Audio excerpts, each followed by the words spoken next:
Hello students. So in the last class we have seen how Mendel he has made a monohybrid cross between a tall plant and a dwarf plant. Now Mendel he also obtained similar result in monohybrid crosses involving all other contrasting characters. So for all other characters like the flower color, pot shape, for all those characters also he made a monohybrid cross and he obtained the same result, that is 3:1 ratio for phenotypic, and for genotypic he got 1:2:1 ratio. So the result were similar in all the monohybrid cross for other characters also. This result prompted Mendel to propose that some factors are stably passed to progeny through the gametes. So he stated that some of these, after getting the result, he said that some of the characters, some of the factors are passed from the parent to the progeny through the gametes, and these factors he named the gene as factors. This factor we call it as genes now, and we know that the gene is the unit of inheritance. So he used the term factor, which we use now as a gene. So in his experiment, while doing his experiment, he said that factors these are passed from the parent to the progeny. Mendel he stated that each individual has two factors for each character, one from each parent, and genes which are responsible for a pair of contrasting characters are called as alleles. So he said that we inherit one of the factor, one of the gene from our parents, from each parents. That is, we will obtain one gene from our father and another gene from the mother. And these factors, these genes, they are responsible for contrasting characters. So these contrasting characters, these are referred to as alleles.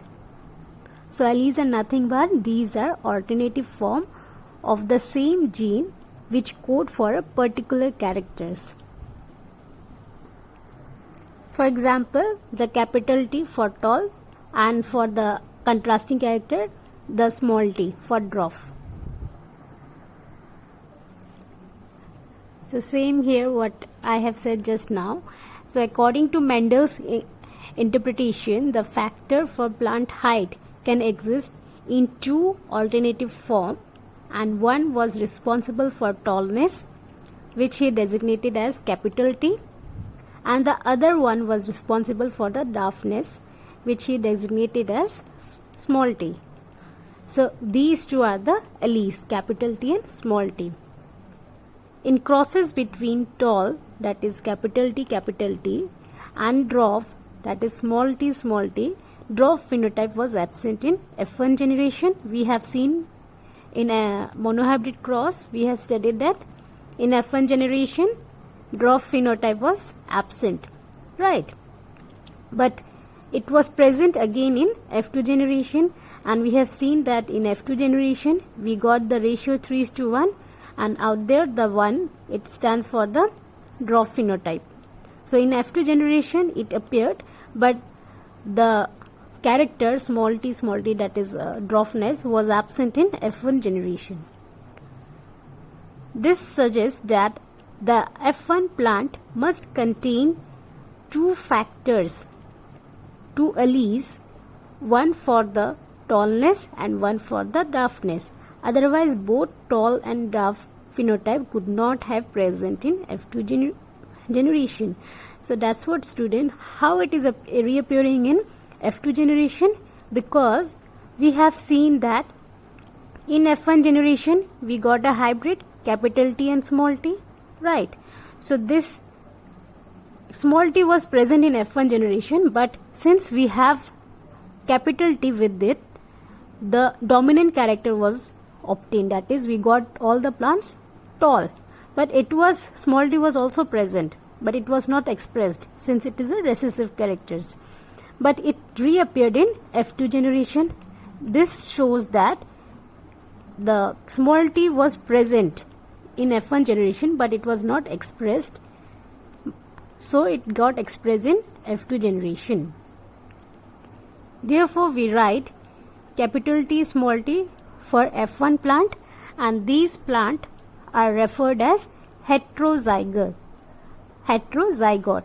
So as I said, it contains different type of alleles, capital T and small t, so we refer to as heterozygote, as they contain two different type of alleles for this trait or gene. Now, if plants contain two same alleles, like in case of true breeding parent lines of pea plant, that is, it can be capital T or small t or dwarf for small t, this is called as homozygote. So always remember, students, for hetero means different. The word hetero means different. So for heterozygote, we have a hybrid condition, capital T and small t. And for homozygote, homo means same or similar. So for homozygote, we have completely capital T or completely small t. So this is what heterozygote and homozygote means. Now, the phenotype of F1 plant is tall, although the genotype, that is genetic constituent, is capital T and small t. So we have seen that in F1 generation we got all the plants tall. So phenotype means the observable characters. So after looking at the plant, we can say that all the plants are tall. But if we look into their genotype, that is at their genetic constituent, we can see that we got capital T and small t. This means that capital T allele is dominant over small t allele. See here, students, as I already said, out of the two contrasting characters, one character will be dominant and one will be recessive. So the dominant character, if it is present with a recessive character, the character of dominant is expressed.